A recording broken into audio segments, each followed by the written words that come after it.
Dark humour സബ്ജക്റ്റാണ്. വേറെ വല്ല സൂപ്പർ സ്റ്റാറൊക്കെ അഭിനയിച്ചിരുന്നെങ്കിൽ ചിലപ്പോൾ നാളെ തൊട്ട് വിഷയമാണ്. ഈ ഹിന്ദു കസ്റ്റമിനെ കളിയാക്കി എന്നൊക്കെ പറഞ്ഞിട്ട് പീക്ക പോലെ നല്ല സിനിമ, നല്ല എൻ്റർടൈൻമെൻ്റ് ആണ്. ഡാർക്ക് ഹ്യൂമറാണ്. ചിലപ്പോൾ നോർമലൈസ് ചെയ്യാത്ത കുറേ കാര്യങ്ങൾ ഇതിൻ്റെ അകത്ത് വേറെ ലെവലിൽ കാണിച്ചിട്ടുണ്ട്. എന്തായാലും എല്ലാവർക്കും ഇഷ്ടപ്പെടും. സൈജു കുറുപ്പേൻ്റെ വിഷയമൊന്നും വരത്തില്ല. ഇപ്പോൾ വിജയ് അല്ലെങ്കിൽ ലാലേട്ടനൊക്കെ ആണെങ്കിൽ നാളെ തൊട്ട് ചിലപ്പോൾ ഹിന്ദു കസ്റ്റമിനെ കളിയാക്കി എന്നൊക്കെ പറഞ്ഞേനെ. പക്ഷേ അവർ നല്ലൊരു ത്രില്ലറാണ് ഇത്. ശരിക്കും ഒരു കോമഡിയൊക്കെ ഇട്ട് കാണിച്ചു പോകുന്ന ഒരു ത്രില്ലർ. ഫസ്റ്റ് പാട്ട് എങ്ങനെ തന്നെ ഉണ്ടായിരുന്നു അതുപോലെ തന്നെയാണ് ആ സിനിമയുടെ ഒരു നിലവാരം ഉണ്ടായിരുന്നത്. നല്ല രീതിയിൽ എൻജോയ് ചെയ്തു.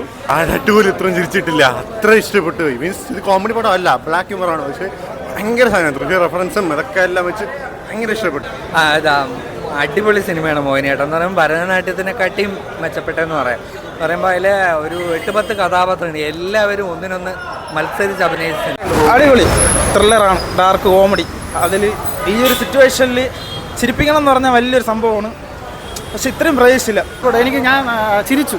കാരണം ഒരു ഡാർക്ക് കോമഡിയാണ് പടം കേട്ടോ. അത് ആ ഒരു മൈൻഡിൽ കണ്ടു കഴിഞ്ഞാൽ ലോജിക്കൊന്നും നോക്കരുത്, ലോജിക്കിനൊന്നും വലിയ സ്ഥാനമില്ല. പക്ഷേ ആ ഫാമിലി നടക്കുന്ന ഭരതനാട്യം എവിടെയാണോ നിർത്തിയത് അവിടെ നിന്ന് തുടങ്ങിയിട്ടുണ്ട് മോഹിനിയാട്ടം. പേരൊക്കെ വളരെ കറക്റ്റാണ്, പെർഫോമൻസ് എല്ലാവരും കൊള്ളു. പിന്നെ നമുക്ക് കണക്റ്റ് ആവുന്നതെന്ന് പറഞ്ഞാൽ ഒരുപാട് സിനിമകളുടെ ഡയലോഗ് അവരെടുത്തിട്ടുണ്ട്, വേറെ സിനിമകളുടെ റെഫറൻസ് സ്പൂഫും ഒക്കെ. അതും നല്ല രീതിയിൽ വന്നിട്ടുണ്ട്.